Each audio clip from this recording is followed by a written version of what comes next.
Alright, everybody. Uncle James. I got my foot in it.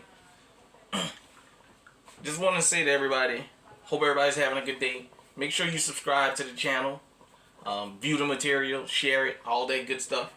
I just wanted to come talk to everybody. Unfortunately, this meal that I'm cooking, as a matter of fact, hold on. I know you guys and girls get on my butt about that. I had to scratch the outside of my nose. So, I just wanted to talk to everybody a little bit about New Orleans culture when it comes to cooking. Here I got the pots on. So, I'm just basically warming this food up because besides the rice, the beans, and the mole, I didn't make it. So, I don't know how good you guys and girls can see that. This is like it's called mole. It's Mexican. I'm assuming. I know Mexicans make it, you know. Maybe they make it in other Spanish-speaking cultures, but this is mole. Chicken in it. Pollo, as they say in Spanish. And I got good old frijoles, so you guys and girls can see. Some beans, and I got some rice. And just wanted to talk to everybody right quick about food. People from New Orleans. There's no sorry about that, everybody. It's not a coincidence or a mistake that New Orleans got the best food in the world. I don't care what nobody say. People come from all over the world. I think people come from all over the solar system to eat in the city of New Orleans. That's just what we known for. Food. It's a way we show our hospitality. Now that's a southern thing, but we're gonna speak about New Orleans because we in the South. It's just a thing about food, man. We have good tasting food.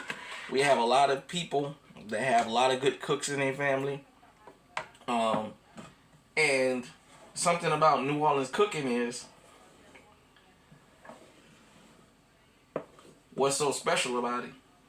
No two meals taste the same. Gumbo. That's one of the big dishes in New Orleans. I can take you on Christmas. Let's just say Christmas. Christmas is a holiday that gumbo is like on the menu. Just about all the houses you go to, somebody got gumbo. I can take you to 10 different houses in New Orleans and you can have gumbo and you'll have 10 different tastes. That's what makes New Orleans cooking so good is nothing tastes the same when it comes to stuff like that. You know, people put their foot in it. I see sometimes some of this stuff people imitate from out of town and they ruin. Because with gumbo, you got seafood gumbo. Then you got okra gumbo. Then you got people like me, I don't eat okra. But you'll see me, I like a gumbo. I don't make a big deal if it got crab, but if it got the... Some people put the little hot sausage balls in there. Smoked sausage, shrimp. You know, your bell pepper, your onion. Stuff like that, you know. Chicken gizzards. Some people put the necks in them. Yeah, you know, just stuff like that.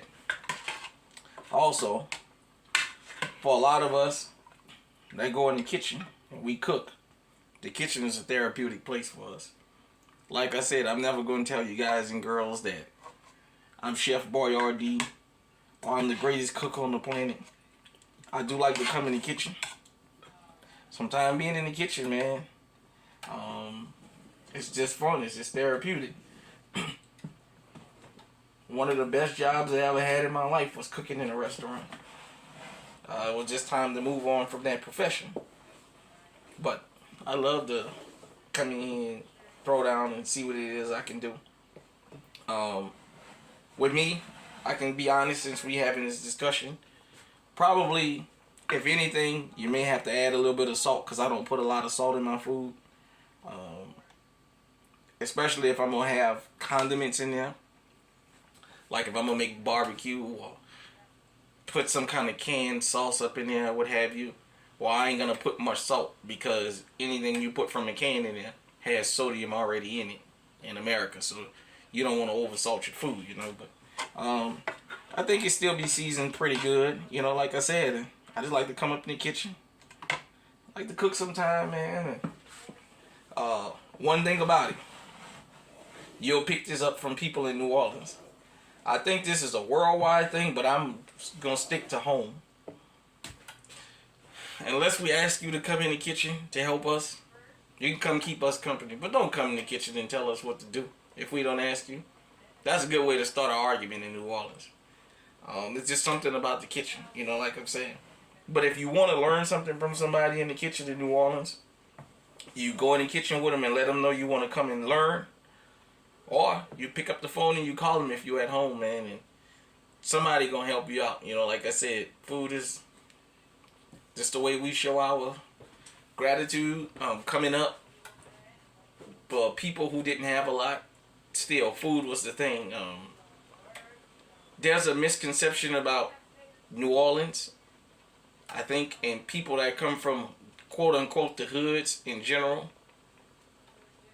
Even though people might have somewhat made fun of people, the only people who went hungry in the hoods was people whose parents was too proud to ask for help.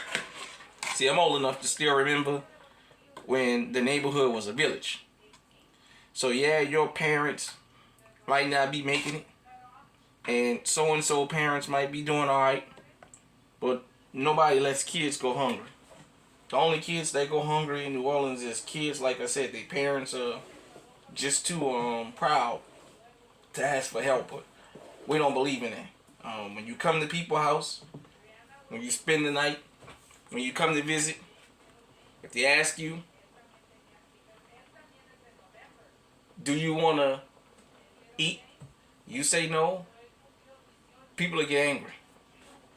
I've been called all kind of F's and MFs because I don't eat okra. And because I don't eat okra, people in New Orleans like to tell you, well, you ain't ate my okra. As though you think other people's cooking is nasty. No, that's not what it is. I just don't eat okra. Oh man, I'm short. I can't tell you how many people I've been to their relatives' house and they told them, when we left, they told me F you. Or the person that brought me there, they told him, don't bring that little MF back here. Because he thinks somebody going to poison him. Or he think he too good to eat from me. You know what I'm saying? So, if you ever go to New Orleans, let's just say you ever go to New Orleans and you see I take you to somebody's house and they cooking. If they ask you, do you want to eat? Or they tell you, come on and eat, don't turn it down. I don't care if you eat just a little bit. Do not turn it down. If you turn that down, man, look at here. If you're from New Orleans, you know what I'm talking about. And it's not that they do this out of meanness. We just take that as an insult. You know what I'm saying? So, definitely, I just wanted to talk to everybody. And, trying to grow the channel. Like I said, when I get to 50 subs, 51, when YouTube will start letting me live stream, I'm going to live stream a whole lot more on this particular channel. And just make it do what it do, This is kind of where I can unravel a little bit and just kind of be myself. Make sure you sub to the Alert Zone TV. And if you're coming over from the Alert Zone TV, make sure you get a thumbs up. Y'all know how we do it over there. It is pro Second Amendment, the Alert Zone TV. But yeah, like I said, I got some moly, I got some beans. Now the rice, I made the rice myself. But I tell you this, I did it the lazy way. I made it in the rice cooker. Y'all. Sometimes that's the fastest or the best way to cook. Let me get move this. It's my spoon holder. Had a little get together the other day at the house. This is some more moly right here. You guys and girls can see that. This was just a little old that's on the top there. I took out of the skillet. I didn't want to throw it away because it started drying up. But you whip it real hard, it'll thin right back out. I'm gonna probably wind up freezing that. So we get taste for moly again. All we gotta do is warm that up and thaw it out. Warm it up, add chicken or whatever we gonna add to it, and you just broil your chicken and throw it in there, and then let it sop that moly up. Make you some rice, make you some beans, make you some tortillas or what have you, and that'll be that. But before I get out of here, I'll make a plate of this real quick. So appreciate you guys for rocking with me too. Make sure y'all hit the likes button. Make sure y'all sub to the channel.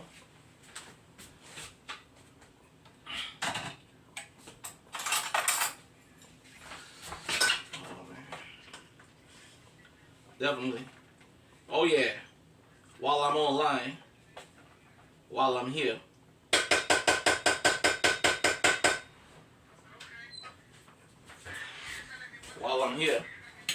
I want to shout out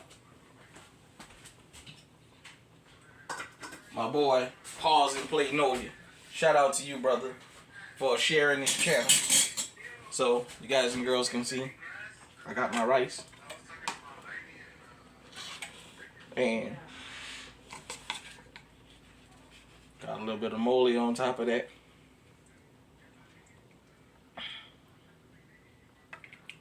Like this moly I got kind of had like a cinnamon and pipián taste. For those of you who don't know what pipián is, it's like a kind of like a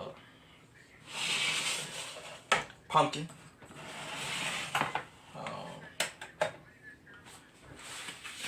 This moly, it's a lot thicker than the moly that's in there.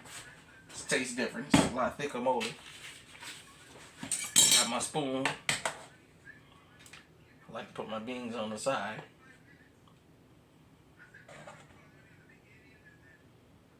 Yeah. So, give me a spoon from here. Run water on it. You guys and girls know how we do it. And like I said, I'm just reheating this and just having a conversation with everybody. Oh yeah.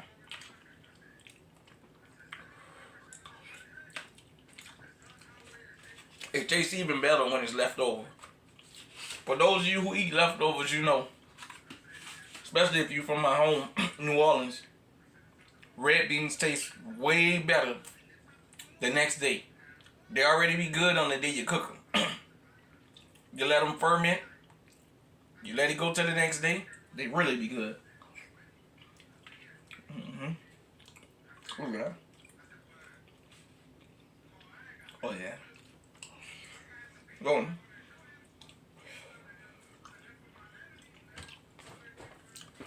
Hit me in the comment, everybody.